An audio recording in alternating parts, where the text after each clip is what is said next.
Welcome to the deep dive. We're tackling something really important today, and that's Alzheimer's diagnosis. Yeah, it's a big one. It is, and whether this is something you're dealing with personally, supporting a loved one through, or even, maybe you're a healthcare professional looking to brush up on things, Right? understanding this process, like how it all works, is absolutely crucial. And luckily, we've got some really insightful material for this deep dive. It's like a detailed expert breakdown of the entire diagnostic process. Yeah, it's pretty fascinating stuff, actually. It is. So let's jump right in. One of the things that struck me going through this material was just how, it's not as straightforward as I think a lot of people assume. Oh, absolutely. It's not just like, oh, someone's having memory problems, must be Alzheimer's. It's way more involved than that, right? Yeah, you hit the nail on the head there. I mean, memory issues, those are often like the first domino to fall. But getting a diagnosis, it's really about putting together this complex puzzle. You got to look at the whole picture. Okay, I like that, the puzzle analogy. So where do we even begin putting those pieces together? What's the first step in this whole process? So it all starts with a really thorough history and physical exam. Okay, so like basic doctor stuff, but... Well, yeah, but we're talking about really digging deep into things like family history of dementia, what medications they're on, Right. and any changes in thinking or behavior, not just memory, but the whole shebang. See, that's what I find so interesting. I think a lot of people, myself included, we tend to, zero in on the memory aspect. Yeah, it's a common But misconception. you're saying it's way broader than that. So what kind of changes are we talking about? Can you give me some examples? Sure, so let's say someone's having a hard time finding the right words, or maybe their personality's doing a 180. Those are big red flags, just as important as, say, forgetting where they put their keys. Wow, I never would have thought of that. So it's all connected. Exactly. It's all part of that bigger picture of cognitive function. Which I'm guessing leads us to those cognitive assessments I've heard about, right? We got it. Okay, so break it down for me. What are we talking about here? All right, so you've got your classic cognitive tests like the MMSE, which stands for Mini Mental State Examination. It's kind of a quick check-in on things like orientation, recall, Yeah. that sort of thing. Yeah. And then there's the SLUMS and the MoCA, which are also cognitive evaluations. Right. And these are all pretty standard, right? Yeah, those are pretty common. But here's where it gets really cool.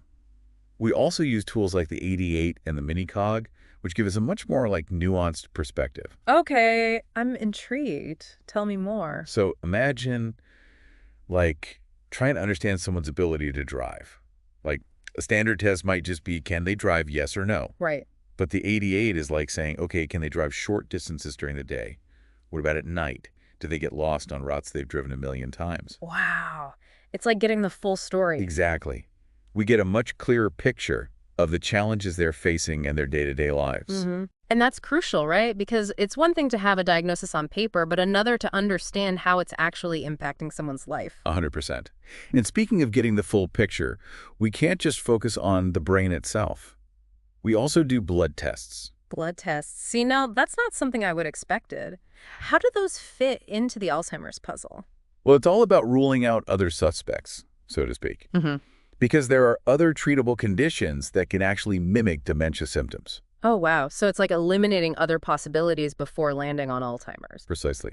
Things like thyroid issues or vitamin deficiencies, they can throw you for a loop because they can cause very similar symptoms. That's incredible. So it's like making sure you're not barking up the wrong tree, so to speak. Exactly. And now for the part everyone's been waiting for, the brain imaging.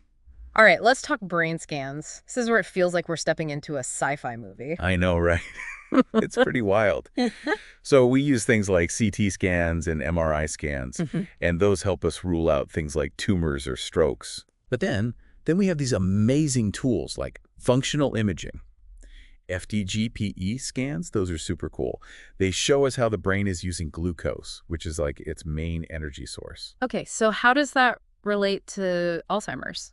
Well, in Alzheimer's, certain areas of the brain, they just aren't as active. And these scans, they can actually show us that. Wow, so it's like a heat map of brain activity. Exactly.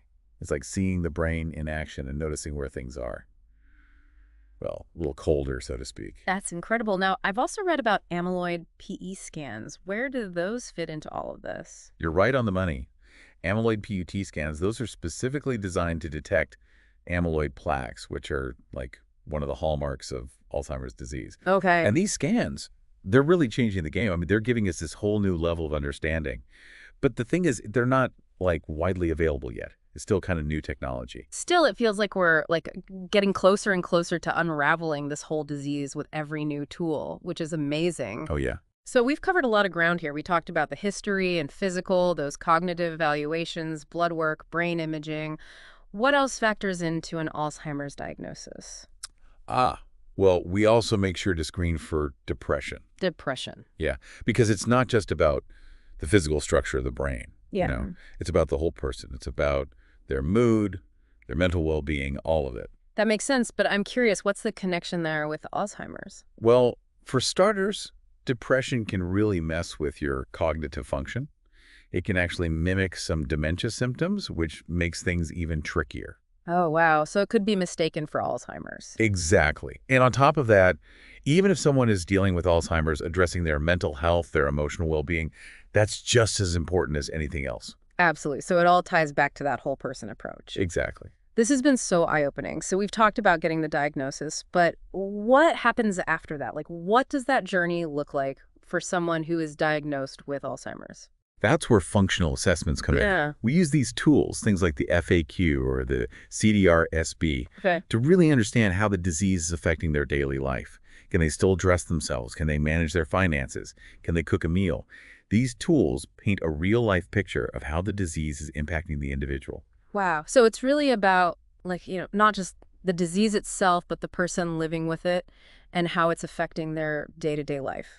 Exactly. And having that information, it helps families, caregivers, everyone involved to provide the right support. That's so important. And I think this deep dive has really highlighted that, diagnosing Alzheimer's, it's not this quick, easy thing. It's incredibly complex. It really is. It's not just about memory tests. It's this whole journey of piecing together a puzzle. You got it. We've learned so much. And it really makes you think, given everything that goes into this diagnosis, how can we, as a society, as individuals, how can we improve early detection and support? That's the million-dollar question. It really is. Well, on that note, thank you so much for joining us for this deep dive. And until next time. See you next time. Bye.